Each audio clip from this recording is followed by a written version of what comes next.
तीसरा,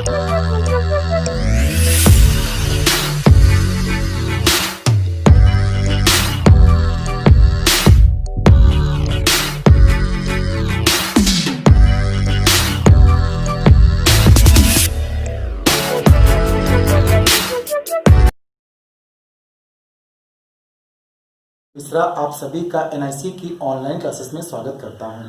आज हम लोग पॉइंट नंबर 4 एलिमेंट पढ़ेंगे, जिसका अर्थ होता है एक विलाप या एक शोक गीत, जिसे लिखा है पीबी शैले ने।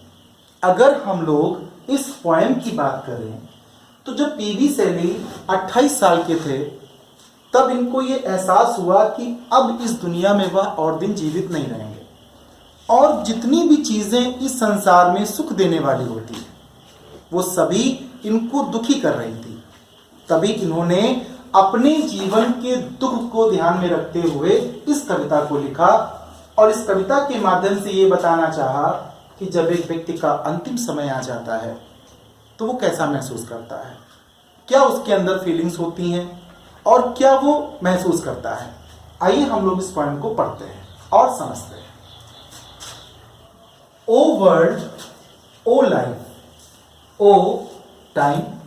अगर हम लोग इसमें देखें तो एपस्ट्रॉफी फिगर ऑफ स्पीच आया, संबोधन कि जो पीबी शैले हैं उन्होंने, आप अगर देखेंगे तो वर्ल्ड, लाइफ और टाइम इनको मिलाकर ही सब कुछ बना है और उन्होंने इन 3 शब्दों में ही सबको ले लिया, जितना जो कुछ था सब कुछ ले लिया और इनको संबोधन में लेकर कहा, O world, O life, O time. हे संसार, हे जीवन, हे समय। On whose last steps I climb. Climb को बोलते हैं चढ़ना। स्टेप्स आखिरी चरण बोल सकते हैं क्योंकि लास्ट लगा हुआ है, सीढ़ियां भी बोल सकते हैं। On whose last steps I climb। और अब जब मैं इनकी अंतिम सीढ़ियां चढ़ता हूं या इनके अंतिम चरण पर हूं, किसके अंतिम चरण पर? संसार के, जीवन के और समय के। ट्रेम्बलिंग, तो मैं कांपने लगता हूं। At that where I had stood before. और जबकि मैं वहां पर पहले भी खड़ा हो चुका हूं या मैं पहले भी खड़ा था, यानी वो कहते हैं कि एक समय था कि जब मैं संसार, जीवन और समय की सीढ़ियों को चढ़ता था, आगे बढ़ता था, तो मुझे किसी प्रकार का भय नहीं लगता था, किसी प्रकार का डर नहीं लगता था। लेकिन आज जब मैं इसके अंतिम चरण पर खड़ा हूं यानी मृत्यु को प्राप्त करने वाला हूं, तो मैं कांपने लगता हूं, जबकि मैं वहां पर पहले भी खड़े हो चुका हूं। When will return the glory of your prime। Prime को बोलते हैं युवा अवस्था, जवानी। ग्लोरी को बोलते हैं वैभव, शान। रिटर्न को बोलते हैं वापस आना। फिर वो अपने आप से एक प्रश्न पूछते हैं, पीबी शैले अपने आप से एक प्रश्न पूछते हैं, When will return the glory of your prime। कि तुम्हारी जो, जबकि ये 28 ईयर्स पे लिखी गई, 28 साल के वो थे, उस समय इनके अंदर ये फीलिंग आई कि उन्होंने अपने आप से क्वेश्चन किया, When will return the glory of your prime। तुम्हारी युवा अवस्था का वैभव, तुम्हारी जवानी की शान कब लौटेगी? नो मोर, अब और नहीं, यानी अब नहीं लौटेगी। ओ अरे नेवर मोर, अब तो कभी नहीं लौटेगी। यानी उनको अंदर से ये जवाब मिला कि अब ये कभी नहीं लौटेगी और बिल्कुल नहीं लौटेगी। हम लोग इसको फिर से समझते हैं। O world, O life, O time. हे संसार, हे जीवन, हे समय। On whose last steps I climb.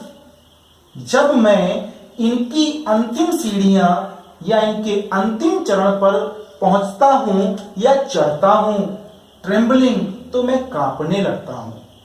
Eight that where I had stood before, जबकि मैं इससे पहले भी यहां पर खड़ा हो चुका हूं या यहां पर जा चुका हूं।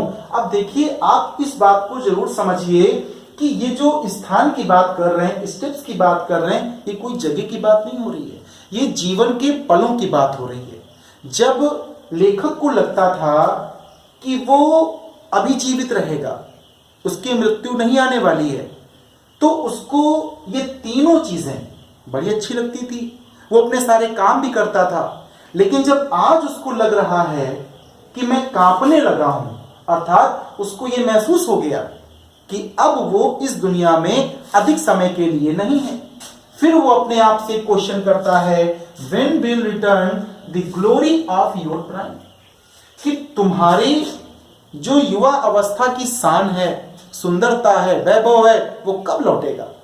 तो वो उत्तर देता है, नो मोर ओ नेवर मोर। मोर ज्यादा के लिए इस्तेमाल करते हैं आप, अब और नहीं, अब बिल्कुल नहीं, यानी अब तुम्हारे जीवन का वैभव और सुंदरता कभी नहीं लौटेगी।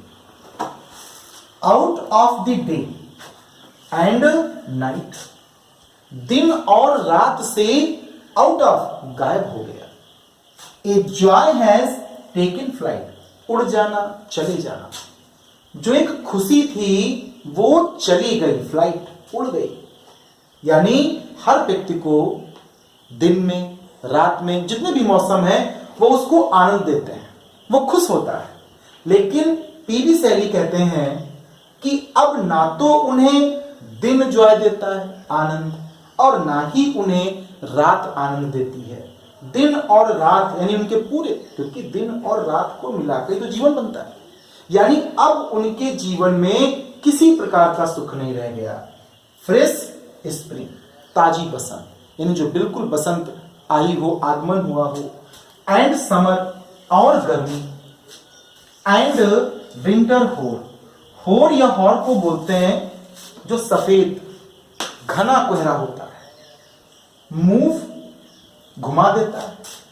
माई फैंड, फैंड को बोलते हैं मूर्छित। हार्ट, हृदय को। विथ ग्रीफ, दुख से। कवि कहता है, ताजी बसंत, गर्मी और घना कोहरा। बसंत, गर्मी और घना कोहरा मूव माई फैंट हार्ट, मेरे मूर्छित हृदय को केवल हिला देता है, यानी और दुखी कर देता है। विथ ग्रीफ, कष्ट से, यानी अब उसको ये सीजन्स भी आनंद नहीं देती। स्प्रिंग आती है तब भी उसको कष्ट मिलता है, समर आती है तब भी उसको कष्ट मिलता है, और जब घना कोहरा आता है तब भी उसको कष्ट मिलता है। तो वो कहते हैं कि ये ऋतुएं जो हैं ये भी मुझे दुख पहुंचा रही हैं, बट विद डिलाइट, डिलाइट को आनंद बोलते हैं, खुशी बोलते हैं। लेकिन जो खुशी होनी चाहिए, जो आनंद होना चाहिए, नो मोर, अब वो नहीं है। ओ नेवर मोर, अब कभी नहीं। यानी दिन और रात से एक आनंद निकलकर कहीं गायब हो गया। ताजी बसंत, गर्मी और घना कोहरा मेरे मूर्छित हृदय को दुख से हिला देता है, लेकिन जो मुझे खुशी होनी चाहिए अब वो और नहीं होती, अब बिल्कुल नहीं होती। आप लोग इस पोएम को एक बार फिर से देख लें, क्योंकि ये छोटी पोएम है और इंपॉर्टेंट भी है। आप जितना अच्छा समझेंगे उतना ही अच्छा आपका एक्सप्लेन होगा। हमने आपको बताया एलिमेंट को बोलते हैं एक शोक गीत या एक विलाप। जब कोई व्यक्ति किसी कष्ट को लिखता है तो वो इसके अंतर्गत आता है। इसमें उन्होंने यही बताया कि अब वो जीवन के अंतिम चरण में है, उन्हें कोई भी चीज अब सुख नहीं दे रही। जितनी भी दुनिया में चीजें हैं सब उनको दुख पहुंचा रही हैं, और उन्होंने अपनी छोटी सी पोएम में तीनों वर्ल्ड, लाइफ और टाइम, यानी कि संसार, जीवन और समय, एक व्यक्ति के जीवन में यही तीन चीजें सबसे मुख्य होती हैं, और यही तीन चीजों को उन्होंने अपने संबोधन में लिया। और आप देखेंगे जहां पे संबोधन होता है वहां पर एपोस्ट्रोफी फिगर ऑफ स्पीच आता है।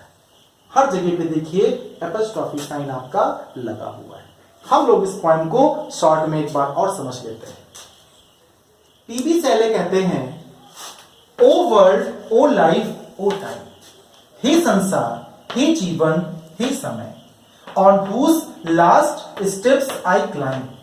जब मैं इनकी अंतिम सीढ़ियां या अंतिम चरण पर पहुंचता हूं या चढ़कर पहुंचता हूं, ट्रेम्बलिंग एट दैट, तो मैं वहां पर कांपने लगता हूं। ट्रेम्बलिंग को बोलते हैं कांपना, शेकन विद फियर, डर के मारे कांपना। Where I had stood before, जहां पर मैं पहले भी खड़ा हो चुका था।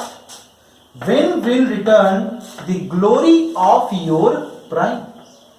अब उनके अंदर से एक प्रश्न उठता है कि तुम्हारी युवा अवस्था की शान कब लौटेगी? नो मोर और नेवर मोर, अब नहीं, अब बिल्कुल नहीं, अब आपके जीवन का वैभव कभी नहीं लौटेगा, क्योंकि आप जीवन के अंतिम चरण में हैं। Out of the day and night a joy has taken flight, दिन और रात में पूरे जीवन से जो आनंद था वो कहीं निकलकर गायब हो गया। Fresh spring and summer and winter hot, ताजी वसंत, गर्मी और घना कोहरा। मूव माई फेंट हार्ट विथ ग्रीफ, मेरे मूर्छित हृदय को दुख से हिला देता है। बट विद डिलाइट, लेकिन जो मुझे खुशी होनी चाहिए, नो मोर और नेवर मोर, अब वो नहीं होती, अब बिल्कुल नहीं होती। आप सभी इस पॉइंट को देखें, पूरी वीडियो को आज तक देखें, इसको समझने का प्रयास करें। अगर आपको कोई वर्ड मीनिंग समझ में नहीं आई या आपको किसी लाइन का अर्थ समझ में नहीं आया, आप निसंकोच कमेंट में लिखकर हमसे पूछ सकते हैं। लेकिन वही लास्ट वाली बात कि आप लोग वीडियो को लाइक करना, चैनल को सब्सक्राइब करना और कमेंट करना और शेयर करना बिल्कुल ना भूलें। आप सभी का बहुत बहुत धन्यवाद।